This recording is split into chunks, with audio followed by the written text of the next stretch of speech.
Hey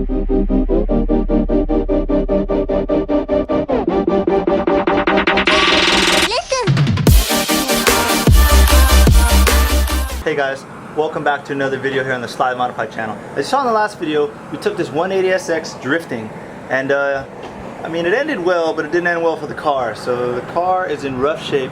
We just threw it back in the garage here last night when we got home, and now we're gonna pull it out. We need to assess the damage and just check out the car after her first drift event.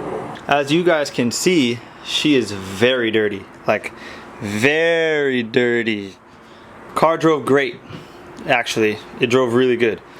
The only problem is not gonna mention no names, but I let somebody drive it and they kind of walked it off the track, and I got a few little issues we need to fix, but we're gonna go into it. But other than the car's performance was fantastic. I mean, a few things we need to check out. It looks like the radiator was kind of leaking some fluid here. The power steering reservoir also leaked a little bit. I tied that rag around it. I think I had it too full, so it probably just overfilled a little bit. And had a leaking fuel line. I fixed that up. The inside of the car, it's absolutely filthy because the windows were down the whole day and everything in there is black, so got a lot of cleaning to do in there. The first thing we're gonna do, we're gonna wipe it down. Wipe it down, and we're actually gonna take it and put it back in the backyard because my beautiful Lexus does not deserve to be outside. We're gonna put her back inside, put the 180 back right here, and we're still unloading the coolers. We didn't do shit all day today. We just hung out and relaxed. So yeah, the 180 did great yesterday. We're gonna pull it outside, put it on jack stands, and we are going to assess the damage.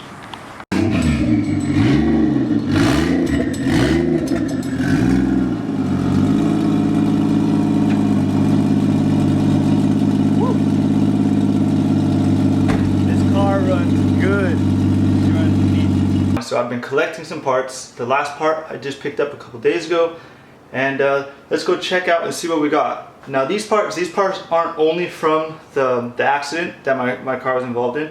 There's also a few things that I was gonna upgrade, and then a few things I noticed at the track event that I didn't like about my car or that needed addressing. So let's go show you what we got out there. Okay guys, so not only did I get the parts I knew I needed, I got a few extra parts. So I did get new extended lower control arms from Jason Kim, Rival Autoworks, because one of mine's bent. I think Chris needs the other one. If not, we'll just use it as a spare. I also met up with Jake Herman from DefWorks. So he's a really good fab guy. As you noticed, all of his stuff has that like little lightning bolt in it. I did get a front bash bar made from DefWorks, and I also Chris picked me up these tension rod brackets, so I just sent those to DefWorks too. And then he builds this thing called the power brace. So what he does is he puts some gussets here, right here, and then he'll put a plate on the side. He puts a plate on the side, and then he puts the bar in the middle. So technically, if I would have had a power brace, I don't think my tension rod bracket would have been as bad as it was, but oh well. And then I just went ahead and bought some tension rods from GK Tech. These are specifically for an S13. I believe the ones I got from RJ are from an S14, so I think they are a little bit too long. I remember OC Mobile Alignment telling me that he could not get all the adjustment he wanted because my arms were too long. So we just went ahead and got the right ones. So this is all the stuff over here. And then, oh yeah, you see this little baggie right here. These are new bolts that hold in the fuel pump hanger assembly to the gas tank. Now I noticed when I've been taking my fuel pump in and out that the bolts were stripping really bad, and they barely even get tight anymore. So I was at the track, and I remember some guy telling me, he's like, hey bro, every time you turn left you can see fuel pouring out of your gas tank. I'm like, shit, that's probably what the problem is. So we'll just we'll sink those new bolts in. But now that we have all this, the first thing we're going to do, we're going to paint the tension rod bracket, because we're going to end up putting this in right away. So we'll paint that, and then while the paint is drying, we're going to put the car up on jack stands, and then we are going to pull the whole left side apart. So let's get to painting. I don't know what kind of paint I'm going to use. Probably, look, I just found a can right here. Might just use this Ultra Cover Paint Primer. We'll just use this. I think this is my girlfriend's, but she don't need it.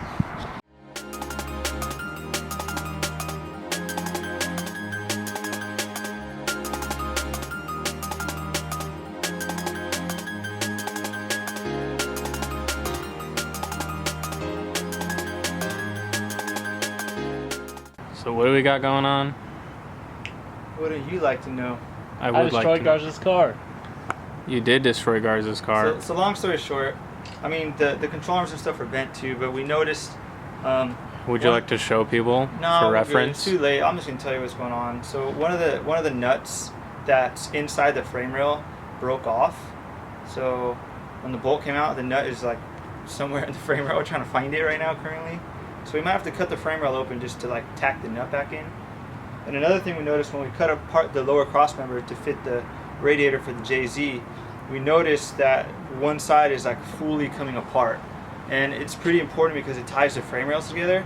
So what we're gonna do, we're actually draining the radiator right now. We're gonna pull the radiator, we're gonna box it where we cut it, and then on the ends where the pinch welds broke, we're going to just tack weld it. We're basically gonna stitch weld it, the whole thing, until we're ready to upgrade to something else. But that's what we got going for now, and then we can just finish that up and then bolt the parts back on, and hopefully we'll be done.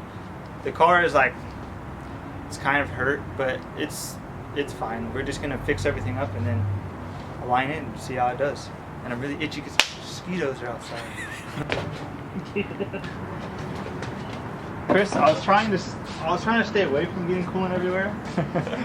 In the last 3 seconds, we get coolant everywhere.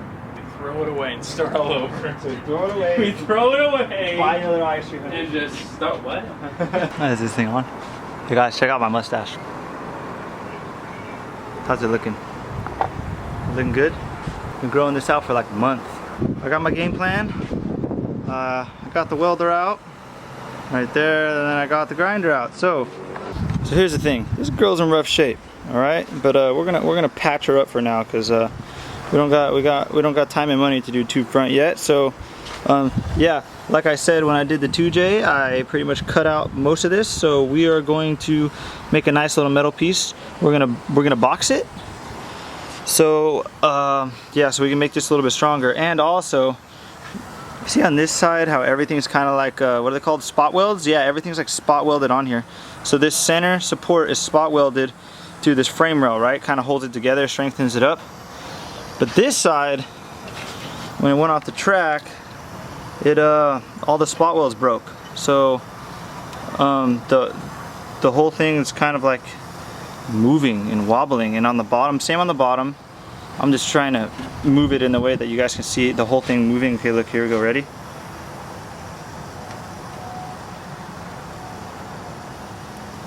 See the whole thing moving? So what we're gonna do is we're just gonna take the welder, we're gonna clamp all this back together, we're gonna do a stitch weld, strengthen that up, and then we're gonna put the plate in the middle. And then also, what I'm working on, see how I got the grinder out right now. So, there is 2 bolts that bolt the tension rod on, so that bolt is right there. But then this one, yeah, the nut got ripped off and it's just chilling in the frame rail. I'm just gonna cut a 3-sided box out of the frame rail, fold the sucker open. I'm gonna find the nut in there, slap it back over the hole, and I'm just gonna put a few tacks on it with the welder, and then I'll just throw a little coat of paint on it, fold the frame back closed, and then I'll just do a weld on that, spray it again, and then we're done. So it's kind of going to be a pain in the ass, but we have to do it because tension rods are important. So we're going to weld that nut back on. Let's cut to the time lapse, and then hopefully everything goes smoothly and we will be done with the front end, and then we can start reassembling. Aha! Got it!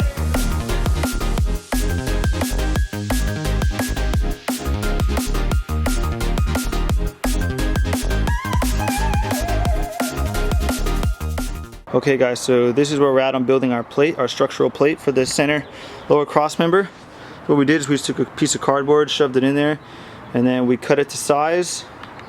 And then I had some spare 16 gauge metal lying around. So what I did was, it wasn't big enough, so I took it and I cut it in half. And I used this piece of metal right here and I just traced both sides on it.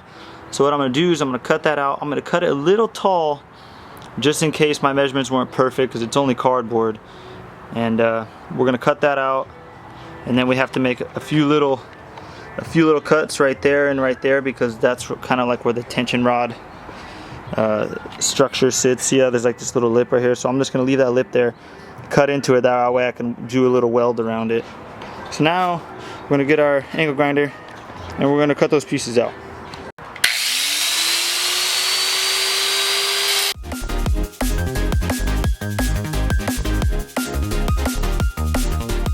Okay guys, we're back here again.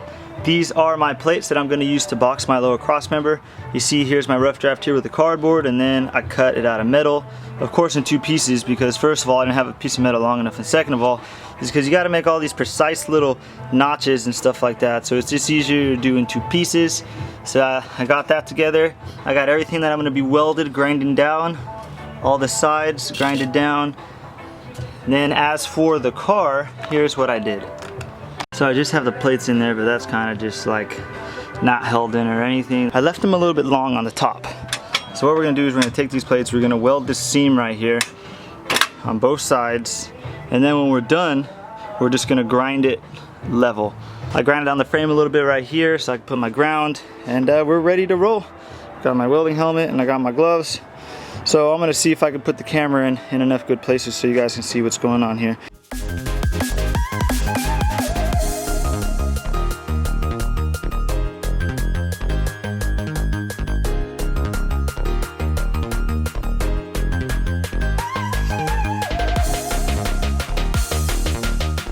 Okay, if you're a welder, don't make fun of me. These are good penetrating welds, they just don't look the best, okay? So what I started doing is, I started doing a ton of tack welds, and then let it cool off a little bit, and then I just started doing laying little lines, little beads. So, see I got one right there, right there, right there. So it's going pretty good. I'm just worried about the heat because this is that kind of thin metal. And exactly what I was worried about is what happened right here. I was welding and it just kind of punched a hole through it. So I'm just gonna let it cool down. It's pretty freaking hot right now. But as far as everything goes, like technically I don't really need to weld at all. Mostly just tack welds will do everything up real good. Now look at it. This thing is not going anywhere. It is, I would automatically say it's 10 times stronger just by welding those plates in there. I got this stuff right here. This stuff has lasted me for a long time. Brushable seam sealer. I'm going to just pop the top and just cover my shitty welds. And seam sealer is also good because it's kind of soft. It's better on something that a radiator is going to be by instead of metal. So we're going to just do not too much seam sealer, a little bit of seam sealer, and then we're going to let it dry, and then we're just going to spray paint on it. So we got everything seam sealed last night. And I just did that because, you know, the weld and stuff like that, the paint, if I spray on it, who knows how long it's gonna stick before everything starts rusting. But I do have some paint here, and good old engine enamel ceramic paint. It's matte black, so it should kind of go with the flow down here since everything's like kind of ugly looking. So what I'm gonna do is just spray that down real quick with some paint, let it dry, and then I'm just gonna throw everything back together because we're running out of time here.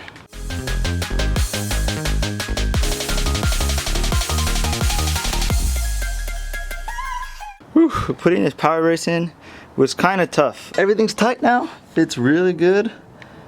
And what's his name? The guy from Defworks said, hey, the jig I use is actually like a front half of a car. And then he said I might have to oval out some holes to get it to fit right, because you know 240s, none of them are the same. But I didn't have to oval anything. I'm really proud of my my bent chassis car.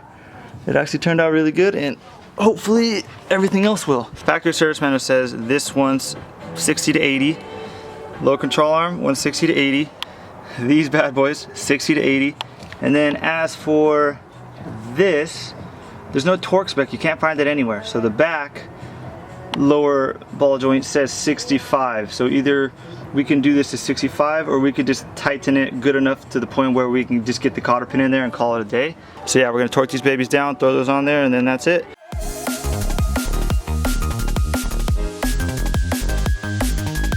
Okay guys, fast forward. We got the radiator back in, and let me tell you, the easiest way to fill it up with coolant is I fill it through the upper radiator hose. I put coolant all the way through the motor. It usually gets all the way down and it starts filling the radiator. So once that's full, I kind of just slap it on here real quick, and then I fill the radiator. And then what I do, I have this this coolant thing, you don't really need it. It just makes it easier to bleed it. What I do is I just start squeezing the upper and lower hoses, and you can get a lot of the air out before even starting the car. So you just squeeze the upper hose, go down there, squeeze the lower hose, and eventually get to the point where it's barely blowing out any more air, and it's just moving water back and forth. You can see there's still little air bubbles in there, but now you're good to start the car. Once you start the car, you can fire it up and just let it run, and it should easily bleed itself.